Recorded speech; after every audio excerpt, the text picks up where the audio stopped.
Kære medlemmer, sommeren står nu for alvor for døren, og i alle de år, jeg har været forbundsformand eller har arbejdet i mit tillidshverv, har jeg aldrig nogensinde set gruppen af medlemmer være så presset.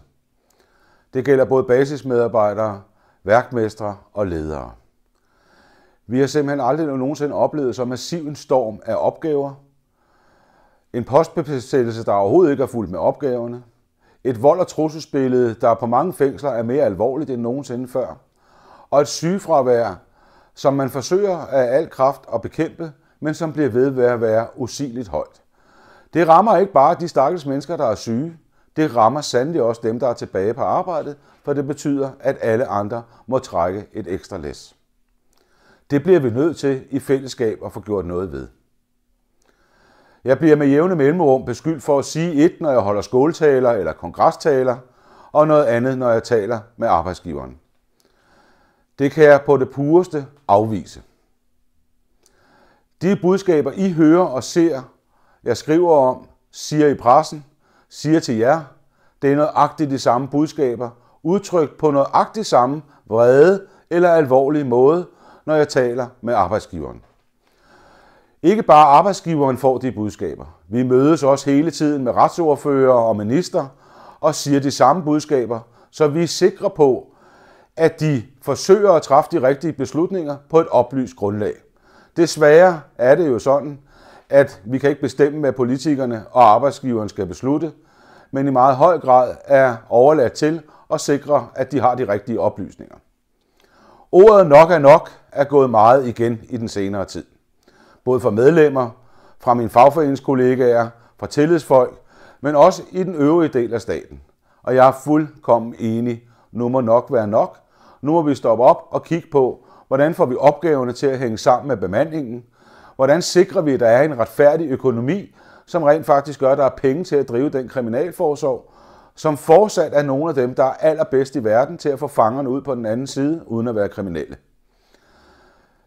Så hvis vi står sammen, hvis vi bliver ved med at tro på fællesskabet, så kan jeg love jer alle sammen, at jeg vil gøre mit bedste for at banke i bordet de rigtige steder og sige fra i alle de sammenhænge, hvor det er nødvendigt.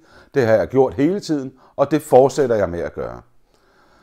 Vores lønforhold er under al kritik. Vi er formodentlig den dårligst lønnede gruppe inden for staten.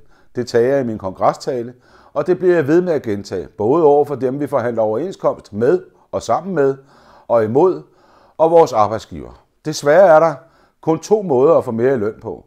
Det ene er, at arbejdsgiveren tager tegnedrangen op af lommen og siger, at vi vil gerne være med til at løfte fængselsbetjentene. Det andet er, at det øvrige overenskomstfællesskab vil være med til at bruge nogle flere penge på os, således at vi kan løfte fængselsbetjentene mere generelt. Jeg ved ikke, om vi har en reel chance for nogle af delene, men vi opgiver ikke. Vi bliver ved med at banke i bordet, og lige om lidt har vi et møde med direktøren for Kriminalforsorgen, hvor vi sætter hele vores nylønssystem på dagsordenen. Vi må og skal skaffe en bedre lønudvikling for fængselsbetjente. Jeg vil egentlig ikke trætte jer med en lang tale, men bare sige, at vi er helt opmærksomme på den ekstremt vanskelige situation, en stor del af jer står i. Gudskelov er der lige kommet nye regler for urinprøver og for visitationer, således at en del af de fuldkommen absurde visitationer forsvinder, og urinprøverne er nu gået fra at være et roulettespil til at blive intelligente, således at vi rent faktisk kun tager urinprøver af dem, som er det nødvendigt at tage urinprøver på. Så jeg håber, det letter presset en lille smule, men det er langt fra nok. Nu går vi sommeren i møde, og jeg håber, at de fleste af jer får mulighed for at holde sommerferie i fred og ro, og uden for meget overarbejde eller udstationeringer til andre steder. Så jeg vil blot ønske jer en god sommer og sige, at vi kæmper videre sommer og vinter og året rundt. Tak skal I have.